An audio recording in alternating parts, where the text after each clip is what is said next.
And a warm welcome to the program. I'm Melinda Akinlami. Our focus is on the South today, but let's quickly take our top stories. Following the Lagos runway incident involving Dana Airlines on Tuesday, the Minister of Aviation, Mr. Festus Keyamo, has asked the Nigerian Civil Aviation Authority, NCAA, to initiate the suspension of the airline's fleet until a comprehensive audit is conducted. The statement issued by the ministry and signed by the Permanent Secretary reads that the audit should encompass all aspects of safety protocols, maintenance, procedures, and financial health to ensure full compliance with the nation's aviation regulations. It adds that recent incidents involving Dana Airline has raised serious concern regarding both the safety and financial viability of their operations. According to the ministry, it has become imperative that decisive action be taken to safeguard the interest of all stakeholders.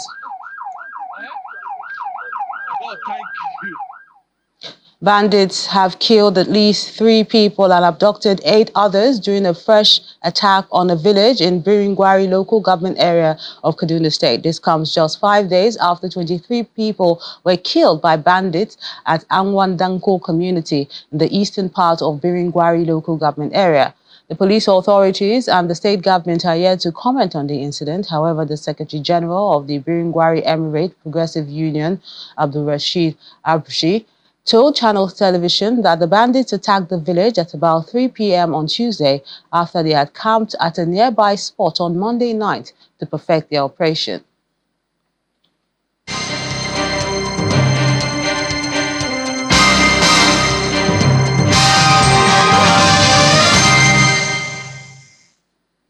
To improve yields in palm oil processing, engineering experts at the Nigerian Institute for Oil Palm Research, NIFOR, have continued intensified research and fabrication of production equipment locally. The removal of impurities through the clarifier and faster oil press are some of the areas of focus in order to encourage more farmers to explore palm oil production and boost the oil palm cultivation business in the country. Our correspondent Jessica Ologosere has this report. This division of the Nigeria Institute for Oil Palm Research, NIFOR, deals with equipment not only for the institute, but for oil palm farmers and small-scale palm oil processors. We have the 1-ton capacity, which is semi-mechanized and can be extended to 1.5-ton fresh fruit bunch per hour. And then we have the 0.5-ton per hour meal and then 0.25-ton per hour meal, depending on the capacity of the farm, that is the size of the farm, and then the pocket of the farmer that is coming. 5 machines are set to make up this set of equipment designed to replace the old methods used in the past. 2 sterilizers, 1 clarifier, 1 digester screw press, and 1 bunch stripper. Farmers, they hire labor to butcher the bunches to get the fruits off. So after getting the fruits from the bunches, they now cook in the sterilizer. That is a tedious process. If you have lazy workers, that's a problem. The digestive screw press is the third on the list. It's capable of milling at a flow rate of 1 to 1.5 tons fresh fruit bunch per hour. There's a tray that receives the oil. Then from this other half, you receive the fiber and the press cake. We call it press cake. The fiber and nuts, because they're not part of the oil. So that way you don't contaminate the oil. Contaminate the oil as little as possible.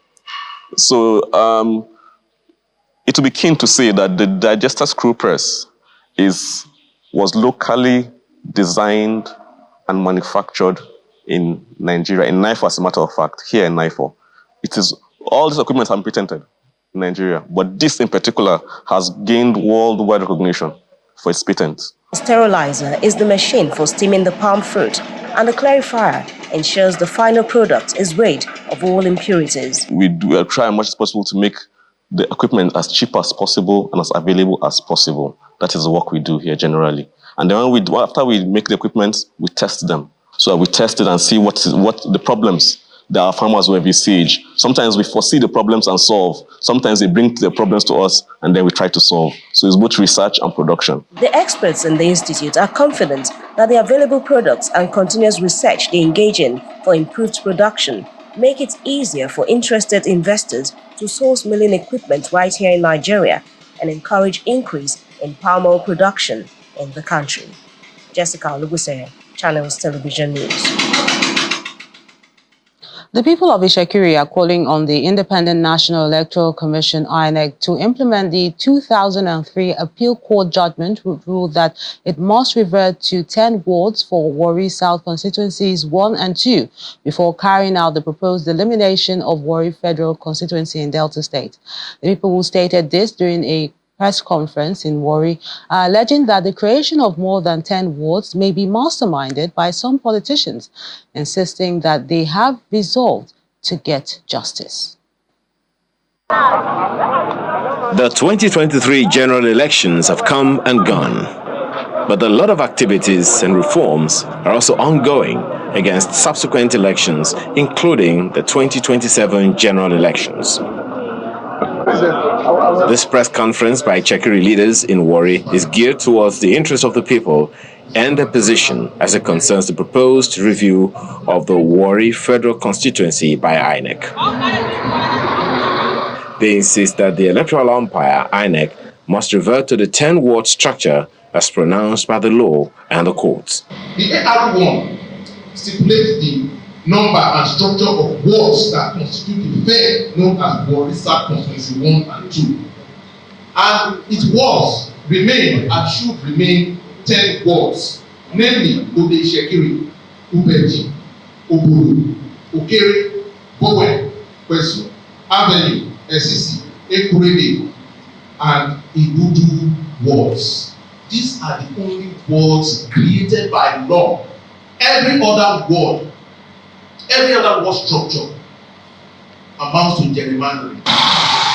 They present their documents of judgments and meetings supporting their position on the 10-ward structure for Warri South constituencies 1 and 2. Up to today, this is the only instrument, the only legal instrument that talks about the structure, number, and nature of wards in Warri constituency, Warri South constituency 1 and 2. No other document. And this document speaks to 10-ward structure, not the caricature and the manufactured 12-ward structure. Other chiefs here say they are resolute in getting justice as revealed. Apart from this issue applying to us, other minorities in the country will not be oppressed or manipulated because of their number. Something that's applicable to the whole nation. INEC is coming again to zero in only on Warri Federal constituency. As the 2027 general elections draw closer, the nation's electoral body has been holding stakeholder meetings on how elections in the country can get better for the people of Ishekiri. The planned delineation of the Warri Federal constituency must be carried out in accordance with the law and court judgments already in their favor. The Cross River State Governor, Mr. Bassio II, has inaugurated a public-private partnership council to promote collaboration that will drive economic growth and improve the quality of life for all residents. Speaking at the Dan Achibong's Lodge in Calabar, the state capital, the governor stressed on the immense potential of the partnership to transform the state and usher in a new era of prosperity. He emphasized that the synergy will address the many challenges facing the state, from infrastructure development to healthcare and education. My joy stems from the prospect of securing an efficient and enduring private buying of our development programs and projects, and the avowed responsibility of delivering on the mandate of my office. Ensure the safety of the citizens and cater for the world. It is obvious that government resources are always very small. Hence, could not provide for all the people's needs. And the private sector really comes to bridge the gap. And this public-private partnership is therefore a catalyst in participatory governance. The state is endowed with some already developed infrastructures that require private expertise in their management for maximum returns to the state through the concession component of the bill. There are also dormant or little valuable agricultural assets that need capital injection to yield huge financial returns to the state. There are yet some infrastructural deficits which yearn for equity and joint venture participation in the state and, of course, the private sector. Now joining me to discuss this is the Director General of the Cross River State Bureau for Public-Private Partnership, Mr. Francis Itabun. A pleasure having you with us. Thank you. Can we begin by providing an overview of the public-private partnerships currently in place in Cross River State, especially those involving concessions of companies established by previous administrations? Many thanks for having us. The first thing to register, if you permit me, is to acknowledge that Cross River has a strong footprint in public-private partnership. It has a law, it has policy instruments, guidelines, and a strong pipeline for PPP projects, including a Public-Private Partnership Council, which we just alluded to in previous footage.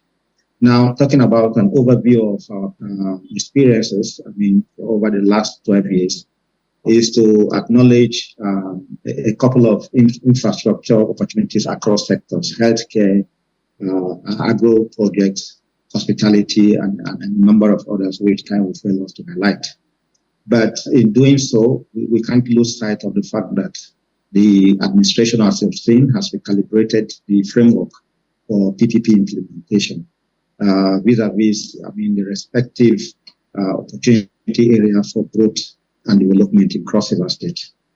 That said, we're looking at the power sector, which the governor took a very strong position in attracting private sector investment in over 600 megawatts power infrastructure across the state, with opportunity for neighboring states, as the case may be.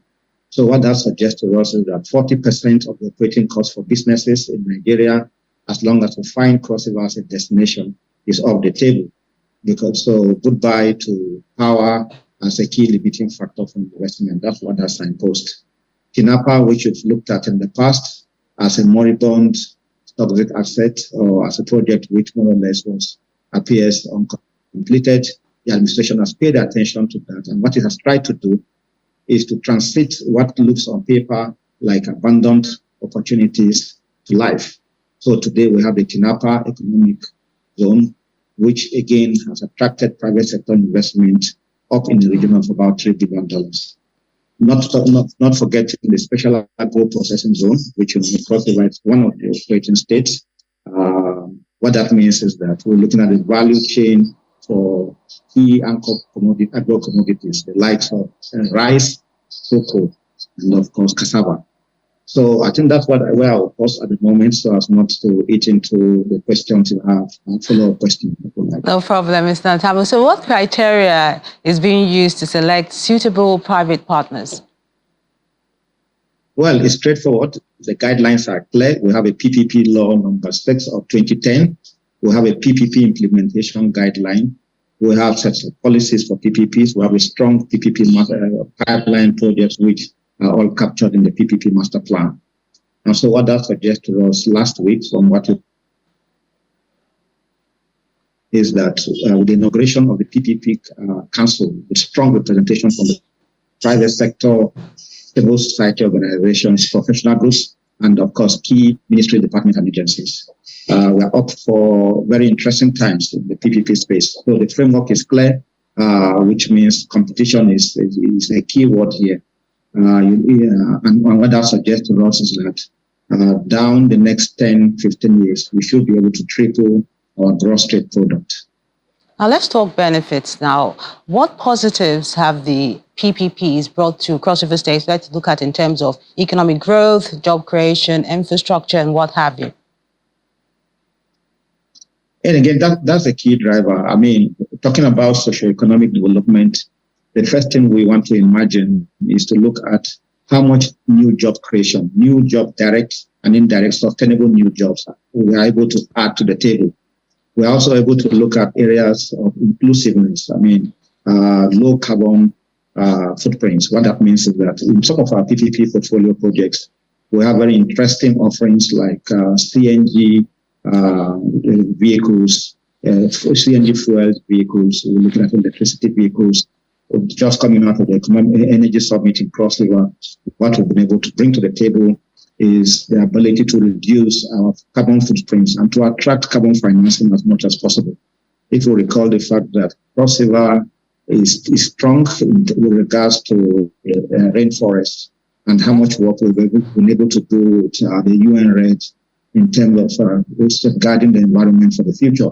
So it leaves you comfortable that Cross River is taking its place in, bequeathing a future that is enduring to the future generation. Okay. And beside that, we just came out of the Governors Roundtable in Abuja, where we had very interesting commitments from the diplomatic community, the organized private sector, including bilateral and multilateral institutions. And what that signposts to us as a state is that we are in for interesting times for credible investors to find a place here in Cross River. Okay, Mr. Francis Ntama, I think that's a good way to end this conversation. Thank you so much for sharing your thoughts with us. We're taking a moment now. When we return, we'll look at waterway safety in the southern part of Nigeria. Stay with us.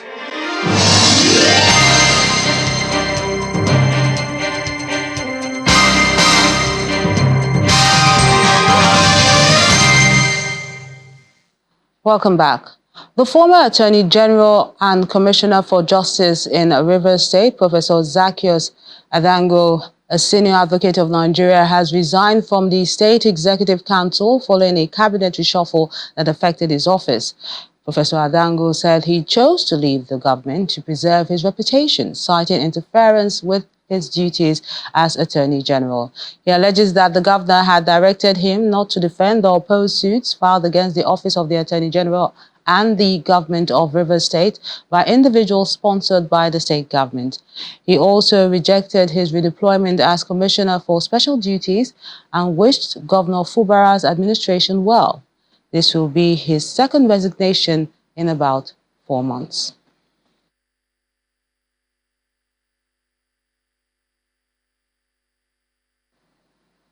The federal government has been urged to quickly organize a summit on waterway safety to reduce the frequent accidents, especially in the southern part of Nigeria.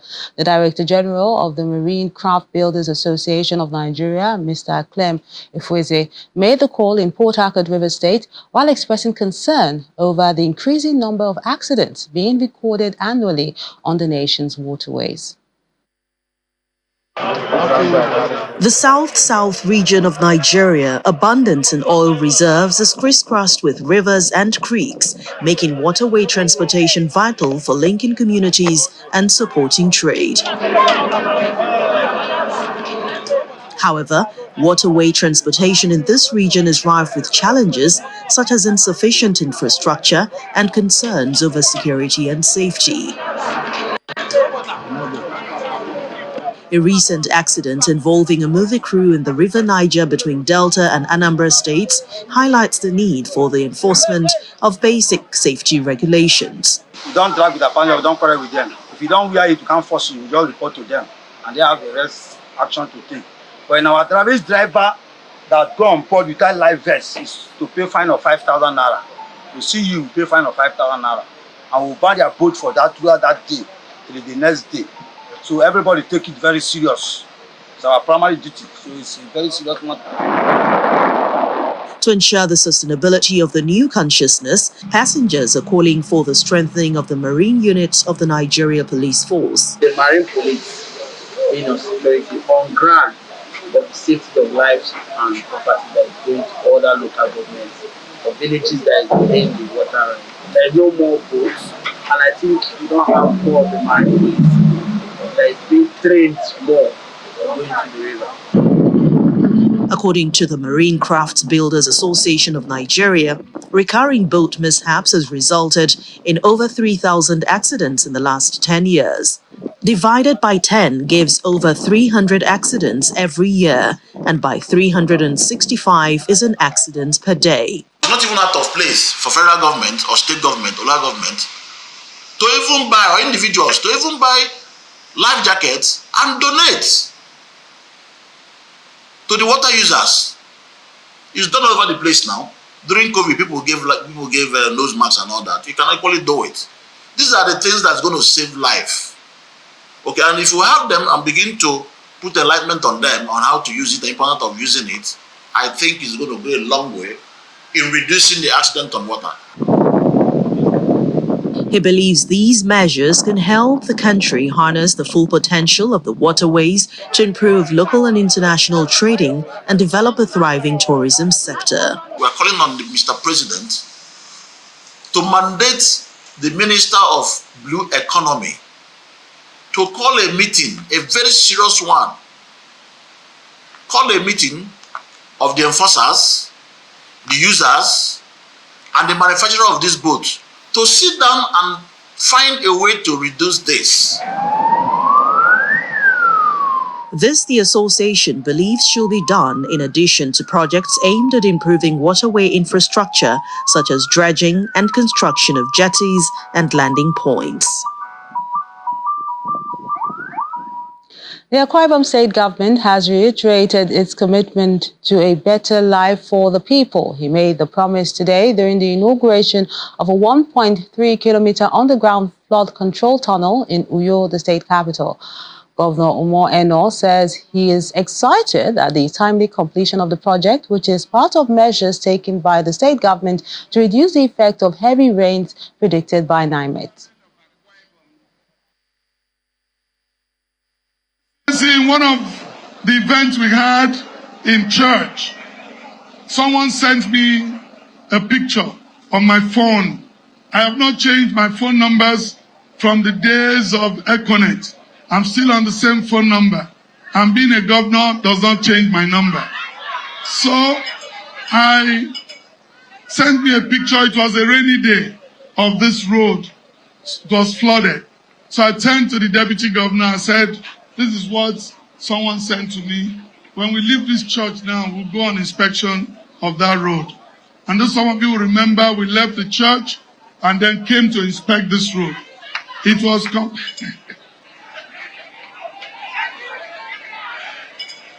completely impassable, and so we decided to intervene.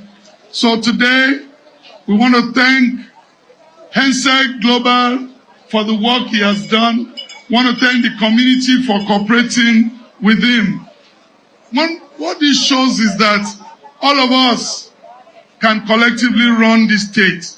The state is not just run by the governor, but anyone from anywhere, anything you see that you believe government should intervene, you can bring it to our attention. The special guest at the event is the former president, Dr. Goodluck Jonathan, who lauded the Akwa Ibom state governor for the focused leadership and commitment to the people's welfare through the execution of people-oriented projects in the state.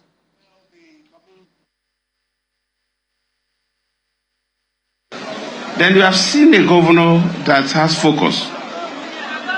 He is not waiting until you will have major and maybe all the people will be moved out of the area, maybe a number of them drowned before he came in. In terms of topography, the Akwa Ibom is quite high, the Uyo area is high, but it does not stop the place from being flooded. Otherwise, the desert like Dubai wouldn't have been flooded. So all the governors, in fact, I think the federal government through the meteorological department also have already warned about 31 states, including Akwa Ibom, to be mindful of flooding. So the governor has already started the good work. We must all praise the governor. Your Excellency Pastor Eno, you have a focus. We thank you for this. These projects we are commissioning today are very critical, very relevant. And it shows a focused leadership. And we must commend the governor and his team. Let's wrap up the program now by moving to the former president's state, that's Bayelsa, where the governor Doyediri has revealed that the reforms initiated and implemented by his administration has saved 2.3 billion naira in the local government councils. Governor Diri disclosed this during an opening ceremony of an orientation program organized for newly elected local government chairmen, vice chairmen, councillors, and principal officers in Inaugurates, the state capital. This is an orientation program for the new leadership of the local government councils in Bayelsa State that are elected on the 6th of April 2024 to equip the local government officials with knowledge of how to execute their respective duties.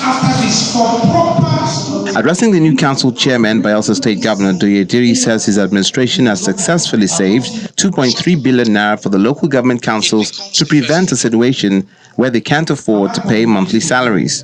Our councils now have, as it stands today, 2.3 billion naira as a result of all of the combination of the factors of reforms and proper supervision in the local government sector. He also announced the immediate ban on the collection of loans by the local government councils in the state. The reforms that I approved are: 1, a complete ban on loans from any source by local government chairmen across Bayelsa State without the approval of the governor.